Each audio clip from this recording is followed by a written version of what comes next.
Today, we're going to dive into the incredible story of how one team went from being the absolute bottom of their league to the very top.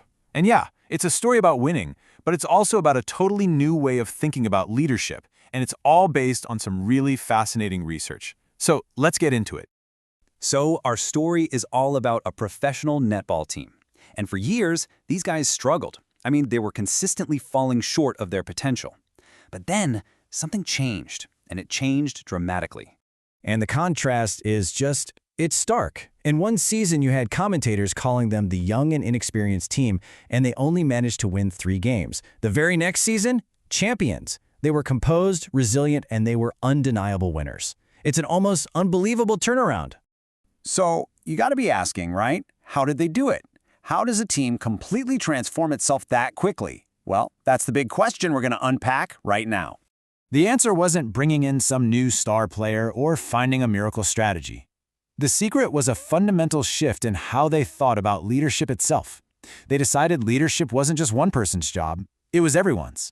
And here's where we see this really crucial distinction. See, most organizations focus on leader development, training a single person, a captain, a CEO, to be the hero. But this team, they focused on leadership development. They worked on building the capacity for everyone to lead at different moments. It became a collective skill for the whole group, not just one person's special trait. The fancy academic term for this is relational leadership, but the core idea is actually really simple. Leadership isn't about a title, it's what happens between people. It's a process that you build together every single day through the quality of your team's interactions and relationships. And look, this isn't just some inspiring story I'm telling you. It's actually grounded in some pretty rigorous academic research. This whole case was documented in a study from the Sport Management Review, which analyzed exactly how this incredible transformation happened. So how did they actually put this into practice? Well, their first step was a big one. They changed their relationship with their own past. They decided to learn from losing. The team made a really conscious choice. They stopped seeing their history of losing as something to be ashamed of. Instead, every single loss, every setback was reframed. It wasn't failure anymore, it was a lesson. It became data for growth, not a reason to quit. They basically separated themselves from that old label of the young, inexperienced team and used it as a way to measure just how far they'd come. And this quote from a player after a tough loss, it says everything. In the past, a close loss might have been written off as a good effort, but now it was devastating. It actually hurt. And that pain, it showed just how much their own expectations had changed. They knew they were good enough to win, and anything less than that just felt unacceptable. And that feeling, that became their fuel.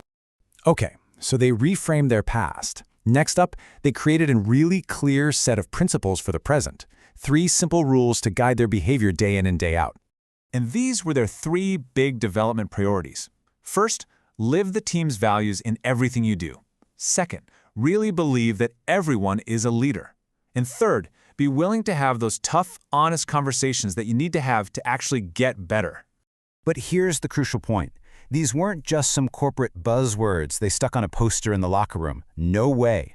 The players and the staff used this language every single day in training, in team meetings. They became active, practical tools for building that shared sense of leadership.